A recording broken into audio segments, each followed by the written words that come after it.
I was elbow deep in a reduction sauce when Julie Peterson collapsed in my restaurant. One minute I was drizzling truffle oil over my signature scallop dish. The next minute there were screams and a crash of silverware against hardwood floor. My sous chef grabbed my arm, pointing toward the commotion. "Someone's down, chef." The woman lay sprawled across my immaculate dining room, her long brunette hair fanned out like a tragic halo. Her face had swollen to twice its normal size, angry hives climbing up her neck. I dropped the saucepan, the clatter barely registering as I rushed to her side, the scent of garlic and white wine still clinging to my fingertips. "I'm a chef, not a doctor," I muttered uselessly, kneeling beside her. Her eyes, a striking emerald green despite the swelling, locked onto mine in panic. "Someone call an ambulance!" Her hand clutched mine with surprising strength as she wheezed, "Pen. Who carries an EpiPen but still eats at a restaurant without checking the ingredients?" The thought flashed through my mind as I searched her purse, finding the injector buried beneath a professional camera. "And I've got it," I said, uncapping the pen with trembling hands. The decisive click as I pressed it against her thigh echoed in my ears. "Hold on, please hold on." I'd spent 15 years building Nora Parker's reputation as Chandler's premier chef. Now I was watching it disintegrate as a beautiful woman fought for breath after eating my food. The crisp November air rushed in as paramedics pushed through the door, the chill raising goosebumps on my arms. 3 days later, I stood outside her hospital room, clutching a ridiculous bouquet of tulips and a handwritten apology. The smell of antiseptic made my stomach turn. I'd never been so terrified to face a customer. "Time to finish the job?" Julie called from her bed when I entered. The swelling had subsided, revealing sharp cheekbones and a jawline that could cut glass. "And I brought flowers, not more scallops," I replied, attempting a smile that felt more like a grimace. "Thoughtful. Though I'm allergic to tulips too." She smiled as my face fell. "Kidding. It's shellfish, tree nuts, and my ex-girlfriend's excuses. That's my complete list." I sat on the edge of her bed, still clutching the flowers. And I've never had an allergic reaction in my restaurant before. "I check everything." "And the server assured me there were no shellfish in the sauce," Julie interrupted, her voice hoarse. "I'm guessing he was wrong?" "And shrimp paste," I admitted, shame burning my cheeks. "It's the base of my signature reduction. Most people don't even know it's there." "Well, my immune system is an excellent detective." She laughed, then winced, touching her throat. I studied her, confused by her lack of anger. She should be threatening lawyers, not making jokes. "Why aren't you furious with me?"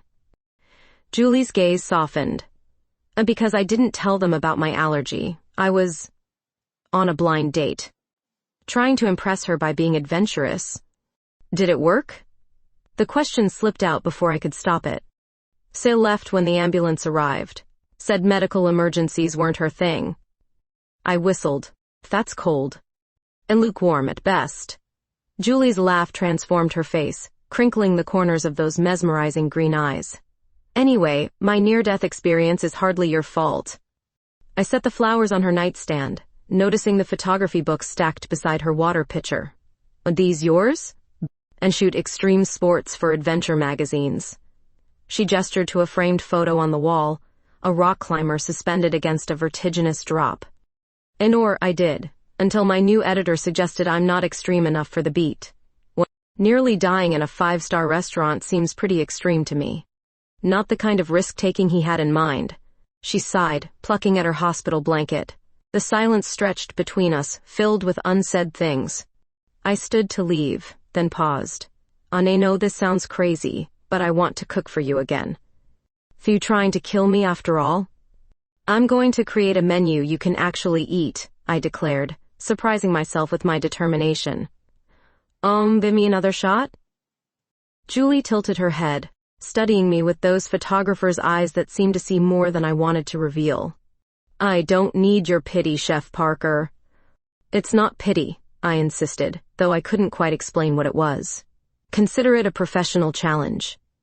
She extended her hand, and when our fingers met, something electric passed between us. Her skin was cool and soft against my calloused chef's hands. "Challenge accepted," she whispered. I left the hospital with her number in my phone and a strange lightness in my chest. It wasn't until I reached my car that I realized she'd slipped something into my coat pocket, a business card with a handwritten note, and best stories begin with near disasters. Let's see where this one leads. Little did I know that the woman I'd almost killed would soon become the woman I couldn't live without.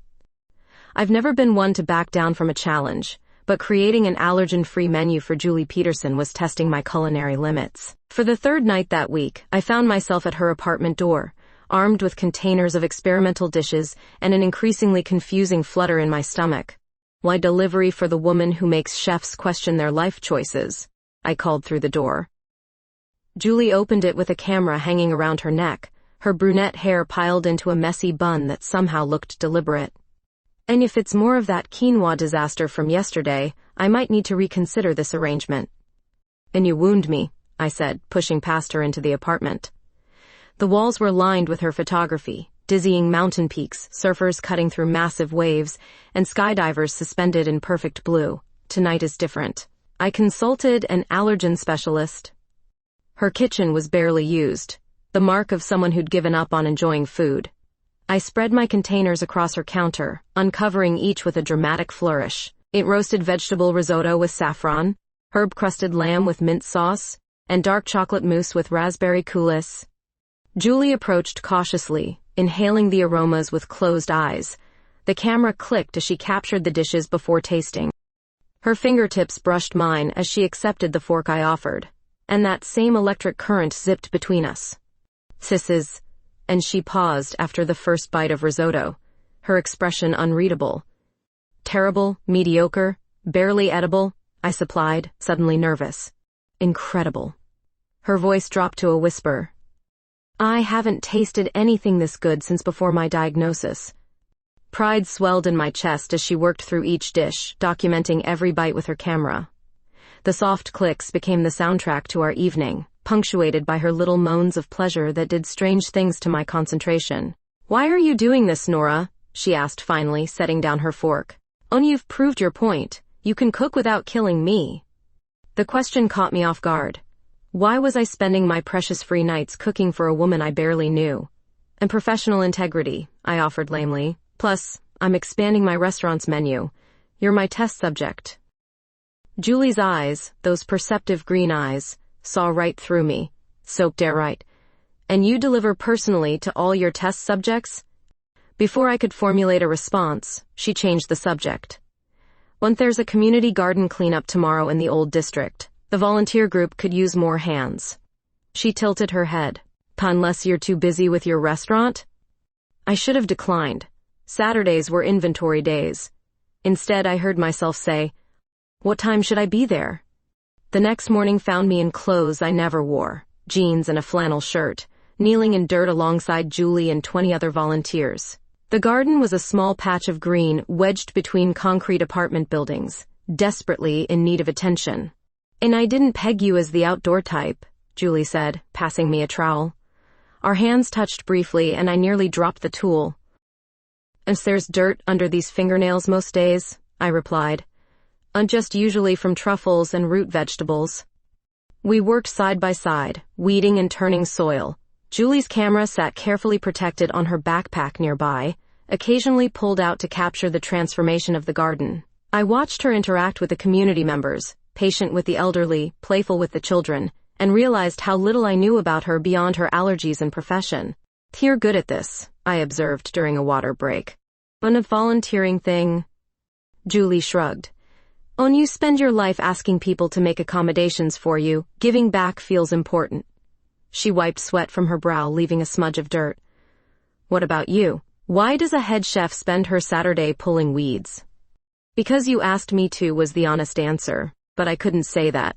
Community relations, good for business. Oh, liar, she laughed, reaching over to brush something from my cheek. Her touch lingered longer than necessary. You're here because you're trying to prove something. And what would that be? And you're more than the chef who nearly killed me. I snorted. Is it working? Maybe. Her smile turned thoughtful. Though I'm beginning to think you might actually be interesting beyond your culinary skills. As the afternoon progressed, we found ourselves alone in a corner of the garden, planting tomato seedlings. The setting sun cast everything in golden light, including Julie's face. She looked up and caught me staring. "What?" she asked softly. "You've got dirt." I reached out, brushing my thumb across her cheekbone. Her skin was warm from the sun, soft under my chef's hands. Neither of us moved away. "Oh, Nora," she whispered, leaning slightly closer. My heart hammered against my ribs as her eyes dropped to my lips. In that moment, surrounded by newly turned earth and growing things, I realized what was happening. I was falling for her, the woman whose allergic reaction had nearly destroyed my career. The universe had a twisted sense of humor. Julie closed the distance between us, her lips meeting mine with surprising gentleness. She tasted like the strawberry lemonade we'd been drinking, sweet and tart. My hands found her waist as she pulled me closer, deepening the kiss. When we finally broke apart, breathless and slightly stunned, Julie rested her forehead against mine. "Ain't I've wanted to do that since the hospital." "Ain't even when you thought I might have tried to kill you?" I teased. "Especially then," she laughed. "Nothing more attractive than a woman who can be lethal with shellfish." Later, as we walked to our cars, Julie grew serious. "I'm afraid of missing out on experiences because of my allergies," she admitted. "Food is just the beginning. I'm scared of becoming the person who always says no." "Oh," I squeezed her hand. "And I'm terrified of failing in my kitchen," I confessed. "What, that day you collapsed?" It confirmed my worst fear. Julie stopped walking, turning to face me. "Und then maybe we need each other," she said simply. "Want to show me I can still say yes, and me to prove that one reaction doesn't make you a failure." As I drove home that night, my lips still tingling from her kiss, I realized we'd both left the garden with something we hadn't brought, a strange budding hope that maybe, just maybe, our worst moments had led us to something unexpectedly wonderful. "You're going to get us both fired," I whispered, fumbling with the restaurant's back door key at 11:30 p.m. Julie stood behind me, her camera bag slung over one shoulder, breath warm against my neck. You own the place," she reminded me, pressing closer than necessary. "And I'm pretty sure you can't fire yourself." 2 weeks had passed since our kiss in the community garden. 2 weeks of cautious flirtation, more allergen-free cooking experiments, and measured distance that was driving me slowly insane. I'd finally invited Julie to my test kitchen after hours, ostensibly to teach her some cooking techniques, but mostly because I wanted her alone. The kitchen lights flickered on, revealing my domain, gleaming stainless steel, professional ranges, and meticulously organized workstations. Julie whistled appreciatively, running her hand along a marble countertop. "So this is where the magic happens," she said, setting her camera on the prep table. "And it's intimidating." "That's by design," I admitted, pulling ingredients from the walk-in. "Kitchens run on hierarchy and fear." "Sounds healthy."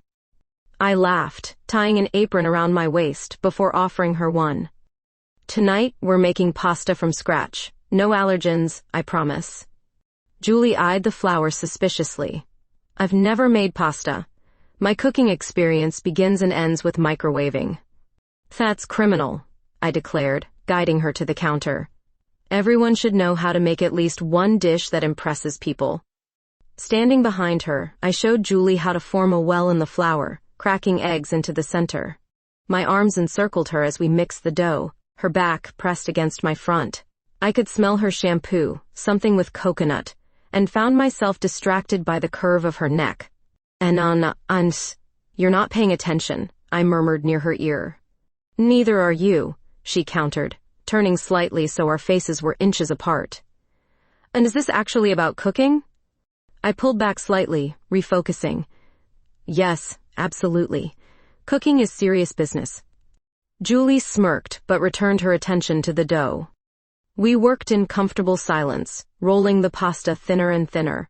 Every few minutes she'd step away to photograph the process, the flour-dusted counters, my hands guiding the dough, the transformation from raw ingredients to silky sheets of pasta. "May I?" she asked, camera raised toward me. Usually I hated being photographed, but something about the way Julie looked at me, like I was art worth capturing, made me nod. The shutter clicked as I concentrated on cutting perfect fettuccine strands. "Oh my God, you're beautiful in this light," she said, so matter-of-factly that I nearly sliced my finger. When I glanced up, startled, she was reviewing the images on her camera screen. When a kitchen suits you, no one had ever called me beautiful in my chef's whites, with flour on my face and my hair hastily pulled back. I'd always been defined by what came out of my kitchen, not how I looked creating it. As the pasta boiled, I prepared a simple sauce of olive oil, fresh herbs, and roasted garlic. Julie watched intently, her camera momentarily forgotten. "How did you know?" she asked suddenly. "About what?" "That this was what you wanted to do with your life." I considered while stirring the sauce. I didn't, at first. I just knew I loved feeding people. Making something that brings joy. It's addictive. I tasted the sauce, adjusting the seasonings. "What about you? Why photography?" Julie's expression softened. "Ain't I fell in love with capturing moments that most people miss. The split second between fear and exhilaration when someone jumps off a cliff. The exact moment a wave breaks." She picked up her camera, snapping a photo of my hands draining the pasta. And a concentration in a chef's eyes when she's creating something perfect. We ate at the stainless steel prep table, trading stories between bites. The pasta was simple but perfect, the kind of dish that reminds you why fresh ingredients matter. Julie's pleasure was evident in every bite, and I found myself watching her mouth more than I should. "This is the first time I've enjoyed food without worrying in years," she admitted, twirling the last forkful. "Thank you for that." "It's just pasta," I deflected. "It's more than that." Her hand found mine across the table. "You're giving me back something I thought I'd lost." The kitchen had grown warm, or maybe it was just me. Julie's thumb traced circles on my palm, and I struggled to remember why we'd been keeping our distance. "I should clean up," I said, not moving. Or you could kiss me again," Julie suggested, her voice dropping lower. I hesitated, not because I didn't want to, but because I was afraid of how much I did. "Julie, Her phone rang, shattering the moment. She grimaced, checking the screen. "It's my volunteer coordinator. The housing project we're working on has an emergency." 10 minutes later, we were in my car driving to Chandler's East Side, where Julie's volunteer group was building affordable housing. A sudden storm had damaged the tarps covering the framing, and without immediate attention, weeks of work would be ruined. We worked side by side with other volunteers until 3 a.m., securing new coverings and moving equipment to safety. I was soaking wet, exhausted, and completely out of my element, but watching Julie coordinate the team with calm efficiency awakened something in me. Admiration mixed with desire. "So you didn't have to stay," Julie said as we finally returned to my car, both of us dripping rainwater onto the seats. "Yes, I did." I met her eyes in the dim light. "Oh, for pushing me out of my comfort zone, you know." "And good." She smiled. "Because you're changing my life one meal at a time." Seems fair to return the favor. On the drive back to her apartment, Julie fell asleep against my shoulder. I glanced at her peaceful face and realized I was in dangerous territory. This woman, with her allergies that challenged my cooking, her camera that saw through my carefully constructed walls, and her volunteer work that pushed me into the world beyond my kitchen, was becoming essential to me. As I gently woke her outside her building, Julie's sleepy smile nearly undid me. Before she got out, she kissed me quickly, a promise of something more. "So next time," she whispered, "don't wait so long." I watched her disappear inside, my lips tingling and my heart racing. For the first time in years, I was hungry for something that couldn't be found in any recipe. "You're doing what?"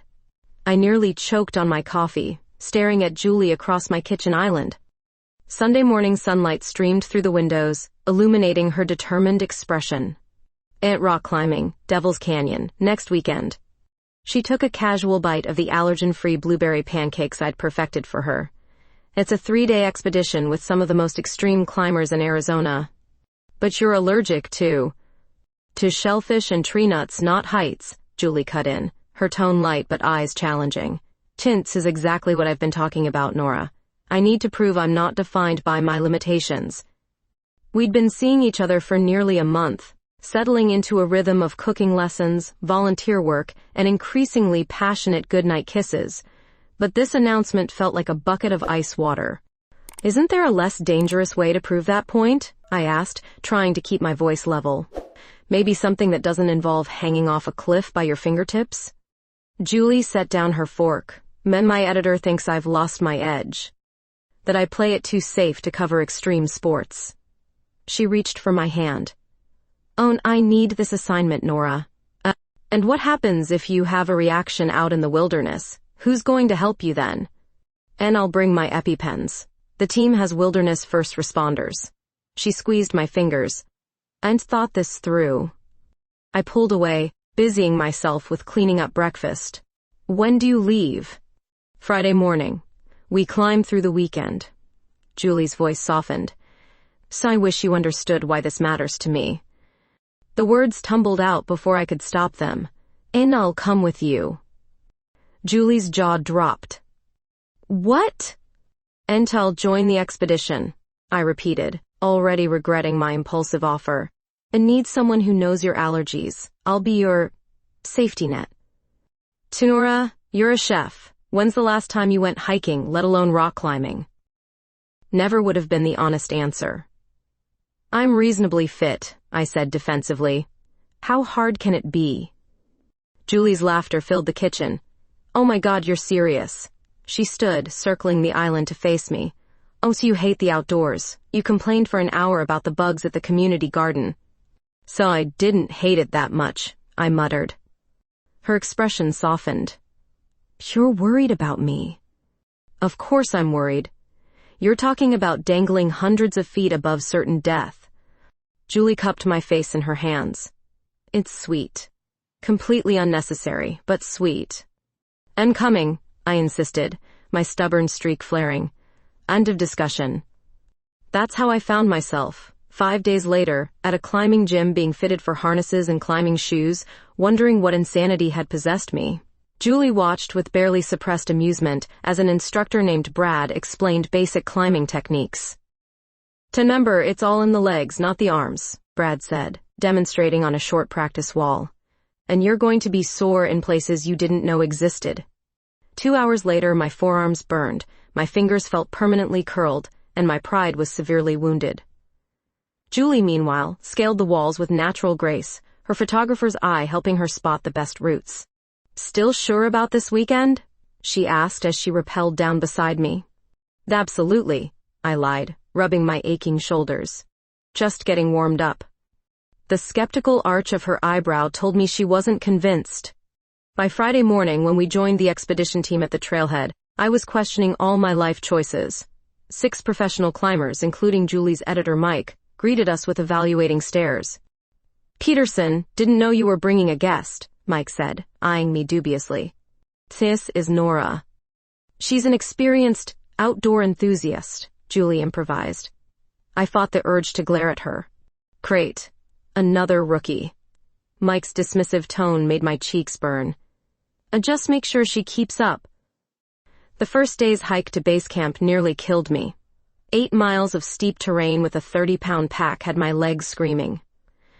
Julie stayed beside me, offering silent encouragement, while the others pushed ahead. By the time we reached camp, the sun was setting, and the others had already set up tents. And you didn't have to wait for me, I panted, collapsing onto a rock. Yes, I did. Julie handed me a water bottle. Besides, I like the view from back here. Her playful wink made my exhaustion momentarily recede. That night, huddled in our shared tent, the reality of what I'd gotten myself into sank in. Tomorrow we would start actual climbing. Vertical rock faces with nothing but ropes and my non-existent skills between me and a long fall. Why did you really come? Julie whispered in the darkness, her body warm against mine in the close confines of the sleeping bag. Because I couldn't bear it if something happened to you, I admitted, too tired to filter my thoughts. And because I need to prove something too. What's that? Then I can be more than the woman who rarely leaves her kitchen. Julie shifted closer, her lips finding mine in the darkness. What started as gentle quickly became urgent, her hand sliding under my thermal shirt. I gasped as her cold fingers traced patterns across my stomach, moving higher. Is this okay? She murmured against my neck. We're in a tent, I whispered back. With 6 people 20 feet away. Her quiet laugh tickled my ear. Then you'll have to be very quiet, won't you? My protests died as her mouth returned to mine. Outside, the wind whipped against canvas and distant coyotes howled, covering the sounds of our breathing as it grew more ragged. Julie's touch was confident, knowing exactly how to draw responses from my body that I couldn't control. When she finally slid her hand beneath the waistband of my thermals, I had to bite my lip to stay silent. "And I've wanted to do this since I first saw you in your kitchen," she confessed against my skin. Afterward, tangled together in shared warmth, I felt simultaneously exhausted and exhilarated. Julie's head rested on my shoulder, her breathing evening out toward sleep. "I've never done anything like this," I admitted softly. "Into climbing or the sex in a tent?" she mumbled sleepily. "Either, both." I stroked her hair. "I'm usually more careful." Julie propped herself up on one elbow, her face barely visible in the dim light filtering through the tent walls. "That's what I love about you, Nora Parker. Underneath all that control is someone willing to take risks when it matters." As she drifted off to sleep, I lay awake, replaying her words. What she'd said, what I thought she'd said, bounced around my mind like a ricocheting bullet. Love. She'd used the word love. And the most terrifying thing wasn't the sheer cliff face I'd have to climb tomorrow. It was realizing that I might be falling in love too, with a woman who thought hanging off mountains was a sensible career choice. Morning arrived with merciless brightness and the sound of climbers preparing gear. My muscles protested as I extracted myself from Julie's warmth, every movement a reminder of both last night's intimacy and yesterday's exertion. "Fries and shine, chef," Julie murmured, her eyes still closed. "Mountains await." "Can't they wait until after coffee?" I groaned, fumbling for the portable stove. Outside, Mike was already issuing instructions to the team. He barely acknowledged us as we emerged, but his eyes lingered on Julie's hand resting on my lower back. "Wade Peterson, you'll lead the second group up the east face," he said finally. "Why and take your friend with you?" The contempt in his voice wasn't subtle. Julie's shoulders tensed, but she nodded curtly. Our climbing group consisted of Julie, me, and a quiet woman named Tara, who photographed for National Geographic. As we geared up at the base of the cliff, a sheer wall of red sandstone that seemed to stretch impossibly high, my stomach knotted with anxiety. "And remember what we practiced," Julie said, checking my harness connections. "Untrust your legs, not your arms. I'll be right behind you." Tara went first, scaling the rock with spider-like efficiency. Then it was my turn. The first 20 feet weren't terrible. I found stable footholds and moved slowly upward. But as the ground fell away beneath me, panic began to set in. 40 feet up, my hands cramped, and sweat made my grip slippery. "You're doing great," Julie called from below. Just breathe." I clung to the cliff face, heart hammering against my ribs. A gust of wind rocked me slightly and terror froze me in place. "I can't," I whispered. Julie, I can't move." "Yes, you can." Her voice was steady. "Find the next hold with your right foot. There's a small ledge about 6 inches up." I forced myself to look, locating the tiny outcropping. With trembling muscles, I shifted my weight and continued climbing. Each movement was deliberate, terrifying, and ultimately successful.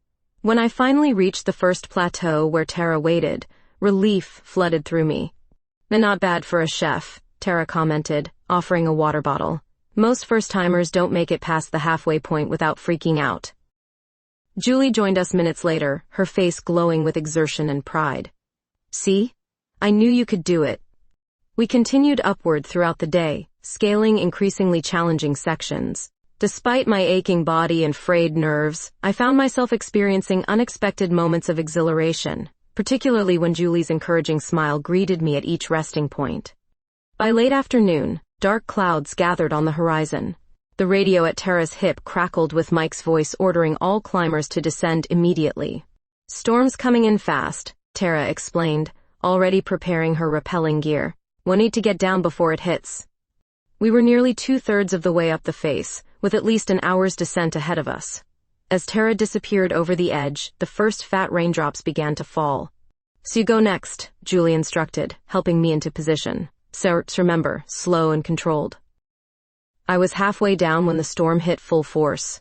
Rain lashed against the rock face, turning handholds slick and treacherous. Above me, Julie struggled to maintain her position as wind buffeted her smaller frame. "Julie," I called, watching her harness slip slightly. "And I'm okay," she shouted back, but I could see she was having trouble securing her rappelling device. Lightning flashed, illuminating the cliff in stark white. The immediate crack of thunder indicated how close it had struck. Panic surged through me as I realized we were essentially clinging to a giant lightning rod. "When we need shelter," Tara yelled from below. "But there's a cave outcropping about 50 yards east. We'll never make it back to base camp in this."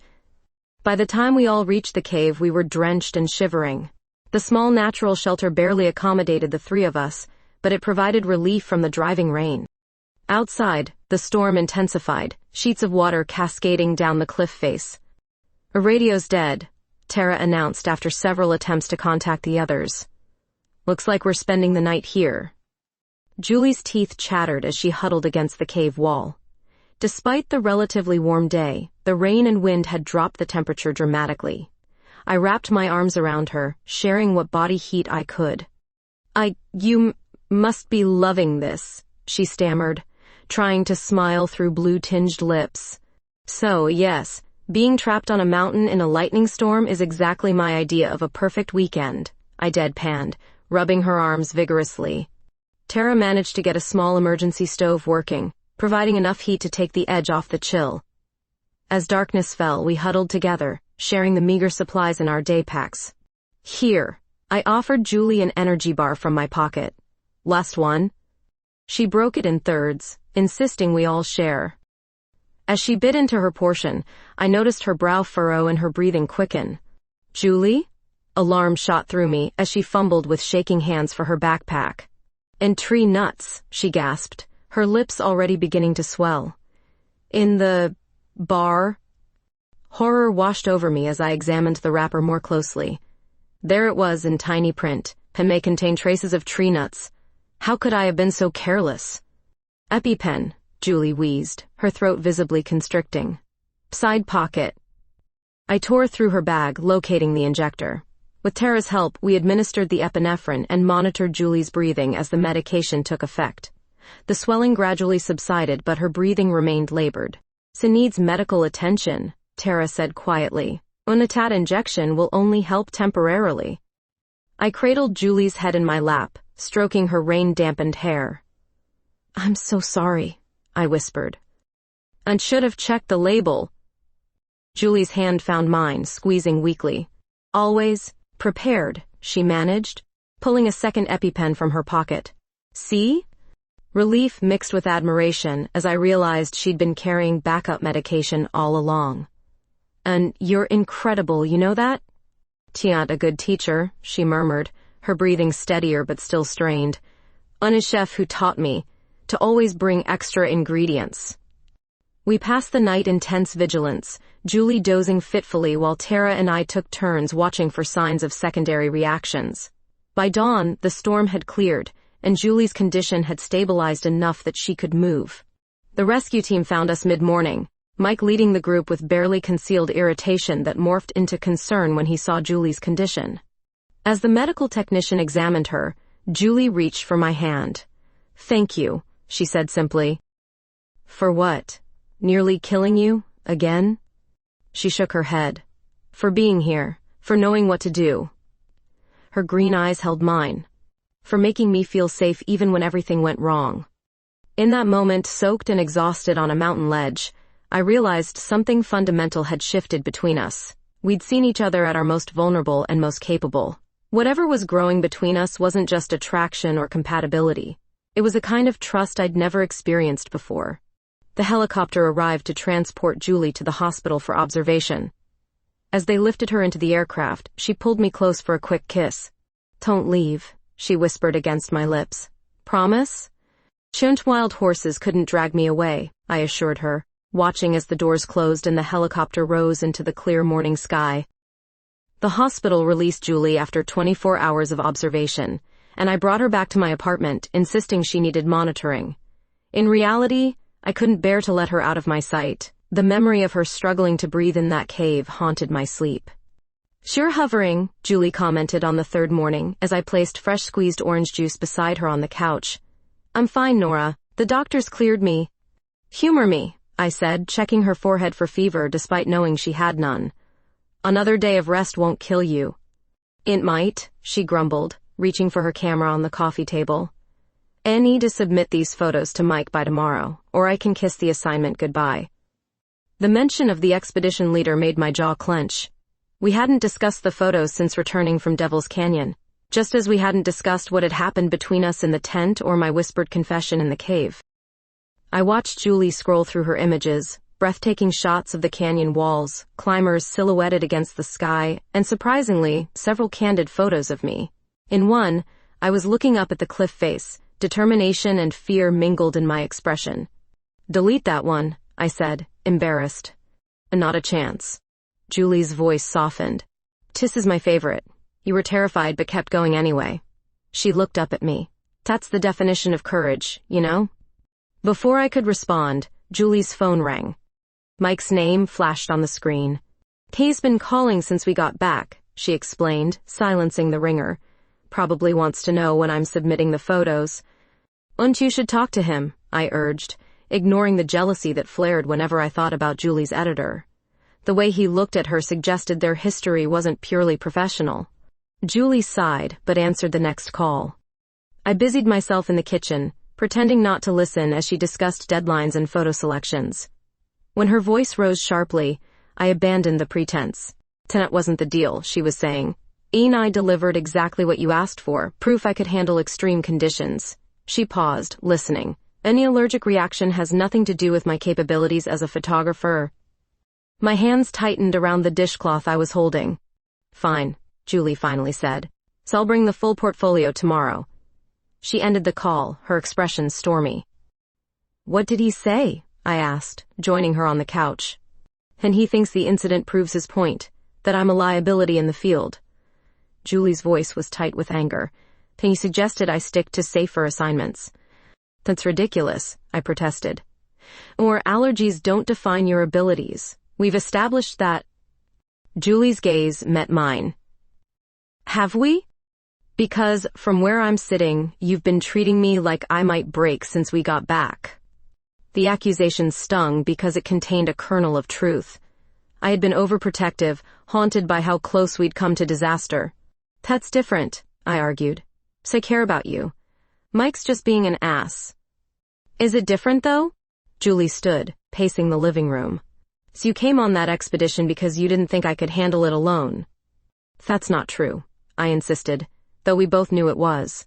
I went because... I hesitated. Because what?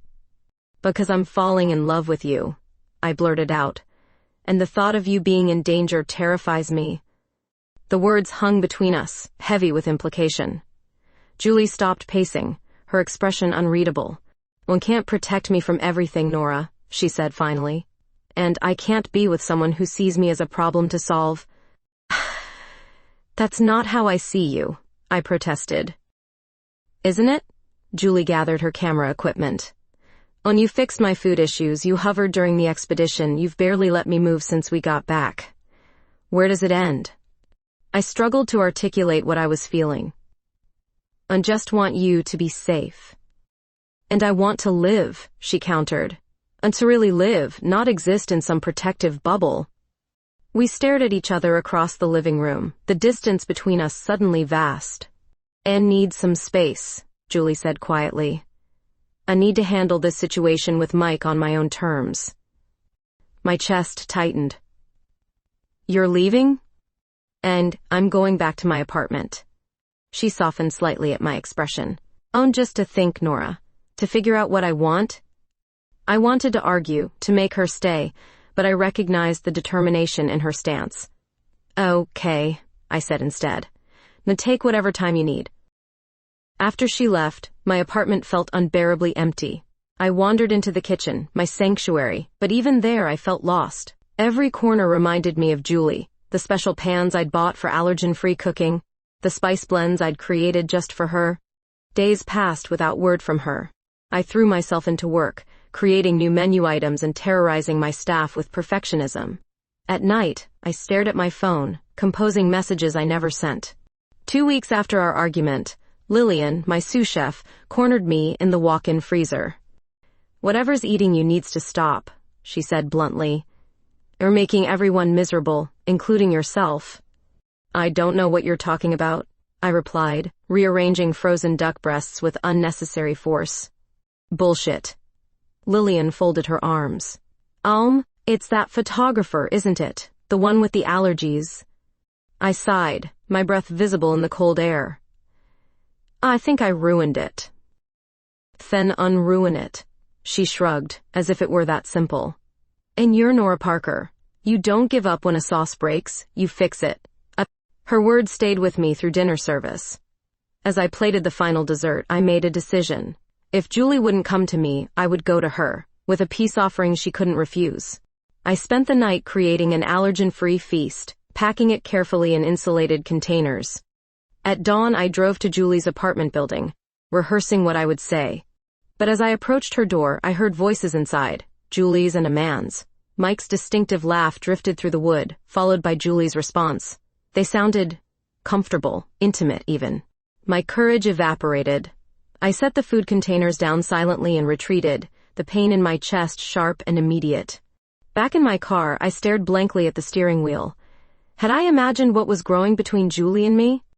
Had I projected my own feelings onto her gratitude? As I started the engine, movement caught my eye. Julie emerged from her building, alone, carrying her camera bag. She looked tired but determined as she headed toward her car. I should have driven away. Instead, I got out and called her name. She turned, surprise registering on her face. "Nora? What are you doing here?" "And I brought breakfast," I said lamely, gesturing toward the building. "It's by your door." Julie's expression softened. You could have brought it up." "And I heard voices," I admitted. "So you and Mike seemed busy." Understanding dawned in her eyes. Pike came to apologize, and to offer me the assignment, without conditions. She stepped closer. "That's all it was, Nora." Relief washed through me, followed immediately by embarrassment. I've missed you," I said simply. "I've missed you too." Julie hesitated. "But nothing's changed.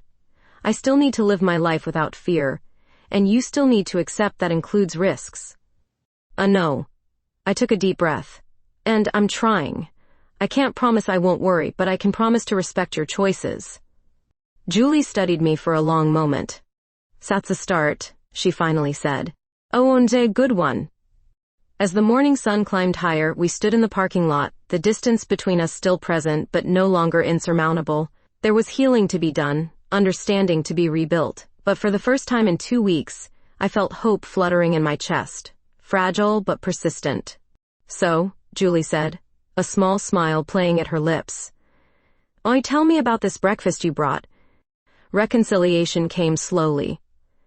Julie and I circled each other cautiously, rebuilding trust through shared meals and honest conversations. I worked on curbing my protective instincts. She practiced patience with my occasional lapses. 2 weeks after our parking lot encounter, I was ready to take a bigger step. "I've been developing something," I told her over the phone. "Would you come to the restaurant tonight, after closing?" "Is this another midnight cooking lesson?" Julie asked, her voice warm with memory. "Something like that," I replied, suddenly nervous. "Just come at 10. I spent the day directing my staff with military precision, transforming my restaurant's private dining room into an exhibition space. The tasting menu I'd created represented a journey, each course reflecting an experience Julie and I had shared, from our first meeting to the mountain rescue.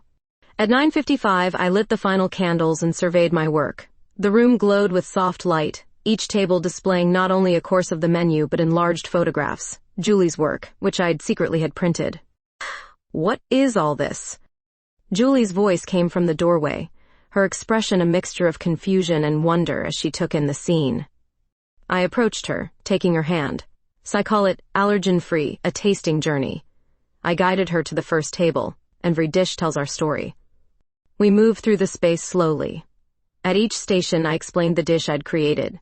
Each one safe for her to eat, each one capturing a moment we'd shared. There was a delicate scallop-free version of my signature dish, reimagined with king oyster mushrooms to commemorate our first meeting. A dirt-like crumble made from roasted vegetables recalled our day in the community garden. A savory climbing energy bar, completely nut-free, represented the expedition. Julie stopped at each photograph paired with the food, images she'd taken throughout our relationship. Some I recognized, others she must have captured when I wasn't looking, my hands kneading pasta dough, my face in profile as I concentrated on plating, my smile as I watched her across the table. "Bunny kept these," she said softly, touching the edge of a frame. "Mike isn't the only one who sees your talent." I squeezed her hand. "But I see more than that. I see how you capture moments most people miss." By the final table, Julie's eyes were bright with unshed tears. The last dish was a simple, allergen-free chocolate soufflé, a notoriously difficult dessert I'd perfected just for her. "This is the most beautiful thing anyone has ever done for me," she said, her voice thick with emotion. "There's more." I led her to a small table in the center of the room, where a folder waited. "Open it." Inside was a business proposal, plans for an allergen-free menu to be added permanently to my restaurant, with Julie's photographs illustrating each dish and her story featured prominently. "I want to make this part of my restaurant's identity," I explained. "Not just for you, but for everyone who thinks their dietary restrictions mean they can't experience beautiful food." I took a deep breath. "And I want you to be part of it, your photography, your perspective." Julie leafed through the proposal, her fingers tracing the words. When she looked up, her smile was radiant. "Oh, you really mean this?" "Every word." I stepped closer. "I can't promise I'll never worry about you, but I can promise to support your passions, not stand in their way." She set down the folder and took my face in her hands. "In that case," she murmured, "then I accept." Her kiss was sweet and familiar, yet somehow new, the first kiss of our next chapter. When we finally broke apart, I led her to a table set for two. "Shall we eat?" I asked, pulling out her chair. "Everything's getting cold." We worked our way through the tasting menu, talking and laughing like we had in the beginning, before fear and insecurity had complicated things. Julie's eyes shone in the candlelight as she savored each bite, asking about techniques and ingredients with genuine curiosity. "And you've created something revolutionary here," she said, scraping the last bit of soufflé from her plate. "Do you realize that?" "It's just food," I demurred. "It's freedom," Julie countered. "And for people like me, who've been told their dietary restrictions mean they can't experience culinary art." She reached across the table, taking my hand. "You're changing lives, Nora." Her faith in me was humbling, and I had a good muse. After dinner, we lingered over wine, reluctant to end the evening. Julie scrolled through additional photos on her camera, sharing stories behind each image. When she reached a series from the climbing expedition, she paused on one particular shot. "And never showed this to Mike," she said, turning the camera so I could see. The photo took my breath away. It captured the moment Julie and I reached the first plateau on the cliff face, my exhausted triumph and her proud smile. But what struck me was how she'd framed the shot, as though we were the only two people in the world, connected by something invisible but palpable. "Uns is the one that made me realize," Julie said quietly. "Realize what?" "And I was falling in love with you." Her green eyes met mine. "Even before the cave, before the rescue. This moment right here, when you faced your fear because you cared about me." I circled the table and drew her to her feet. "And I still do," I whispered against her lips. "Why care about you? Love you." Her response was to kiss me deeply, her body pressing against mine until my back met the wall. The kiss escalated quickly, months of tension and longing breaking through our careful restraint. Julie's hands found their way beneath my chef's coat, tracing patterns that made my breath catch. "Not here," I gasped as her fingers dipped beneath my waistband. "Why not?" Her smile was wicked as she kissed my neck. "Your restaurant, your rules. Anyone could walk in," I protested weakly, even as my body arched toward her touch. "It's after hours," Julie murmured, unbuttoning my coat with deft fingers. "And I've fantasized about this since the first time I watched you cook." My resistance crumbled as she guided me to the plush banquette in the corner, her eyes never leaving mine as she slowly undressed me. In the soft glow of candlelight, we rediscovered each other with unhurried thoroughness. her photographer's hands memorizing every curve and reaction. After, wrapped in tablecloths and breathless laughter, we lay together in satisfied silence. Julie's head rested on my chest, her fingers tracing lazy patterns on my skin. "You know what this means," she said finally, propping herself up to look at me. "And I can never look at this banquet the same way again?" She laughed. "Oh, besides that." Her expression grew serious. "It means I'm all in, Nora, with you, with this menu, with everything." I brushed a strand of hair from her face. "Even though I'll probably still worry when you climb mountains?" "Even then," she assured me, "because now I know the difference between controlling and caring." She kissed me softly. "And so do you." As we eventually dressed and prepared to leave, a man appeared in the doorway. Lawrence Chen, the city's most notorious food critic and longtime nemesis of my restaurant. "Well," he drawled, eyeing the remains of our tasting menu. "'Tis is unexpected." Lawrence Chen's unexpected appearance froze me to the spot. His gaze swept over the remnants of our intimate dinner, the scattered photographs, and our disheveled appearance. I subtly reached for Julie's hand, drawing strength from her touch. "Mr. Chen," I managed, professional instincts kicking in. "We're closed, actually." "Clearly," he replied, arching one precise eyebrow. "But your lights were on, and I was passing by." He approached one of the tables, examining the allergen-free soufflé with professional curiosity. "What is this? New menu items?" Julie stepped forward. "It's a revolutionary concept, actually. Chef Parker has developed an entire allergen-free tasting menu that sacrifices nothing in flavor or presentation." Lawrence's eyes narrowed at Julie's passionate defense. "And you are?" "One Julie Peterson," she replied without hesitation. "Adventure photographer and severe allergy sufferer." Recognition dawned in his eyes. "Peterson, from Adventure Pulse magazine?" When Julie nodded, he looked between us with new interest. "And you're what, the test subject?" "Partner," I corrected, surprising myself with my boldness, both personally and professionally. Lawrence absorbed this information with the calculated neutrality that had made his reviews so feared in the culinary world. He picked up the proposal folder, flipping through it with unreadable expressions.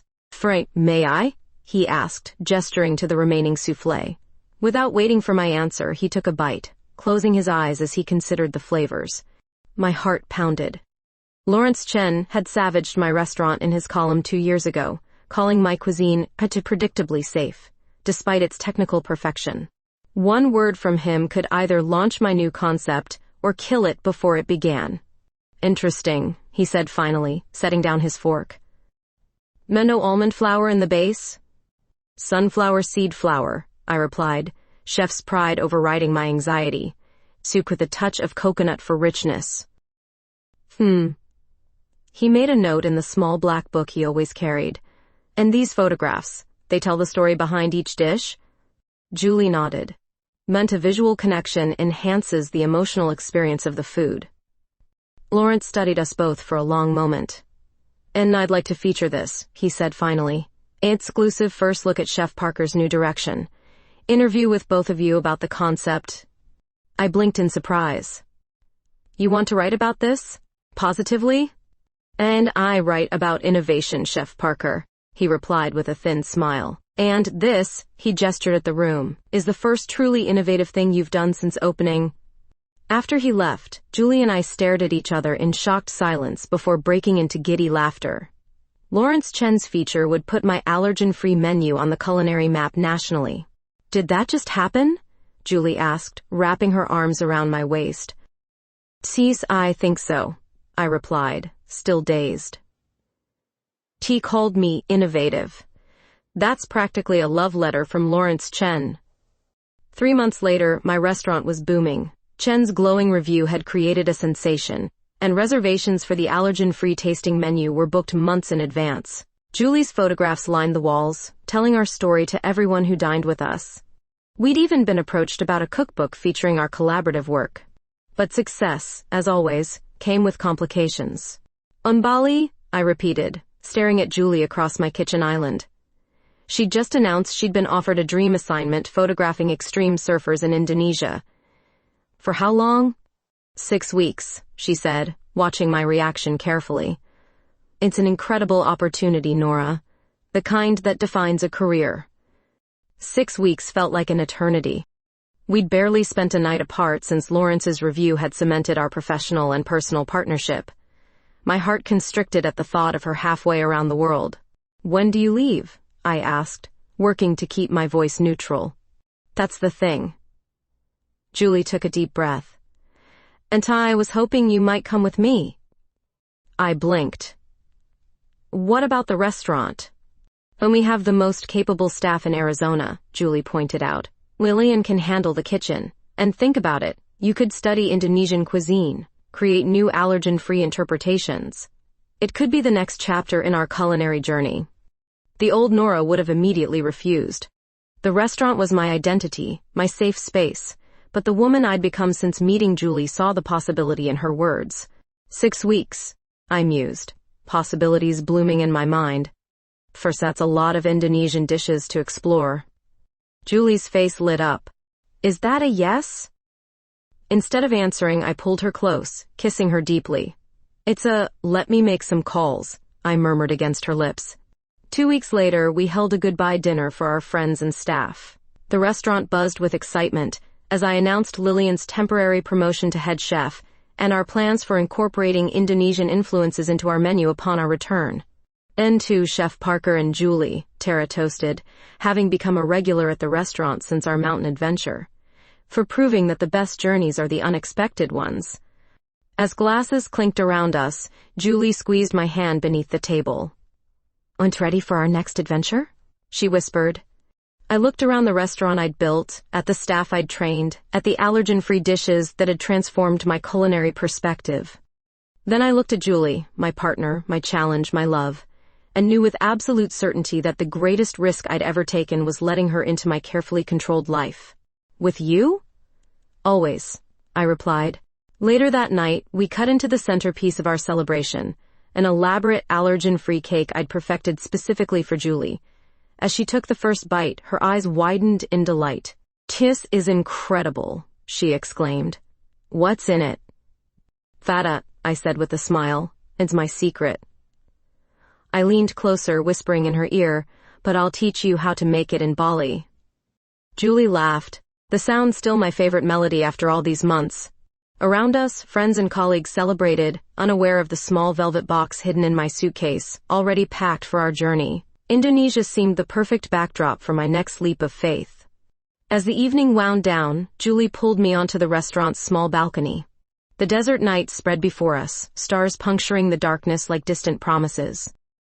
"Thank you," she said simply, her arms encircling my waist. "For what?" "And for proving that safety and adventure can coexist." She rested her head against my shoulder. "For showing me that some risks are worth taking." I turned in her embrace, framing her face with my hands. "You know, for a woman with food allergies and a death-defying job, you're surprisingly good for my health." Julie's laugh echoed into the night as she kissed me, tasting of allergen-free cake and possibilities. Behind us, through the window, our friends raised their glasses in a final toast. To us, to food that brings people together rather than setting them apart, and to the unexpected ingredients that make a perfect recipe for love.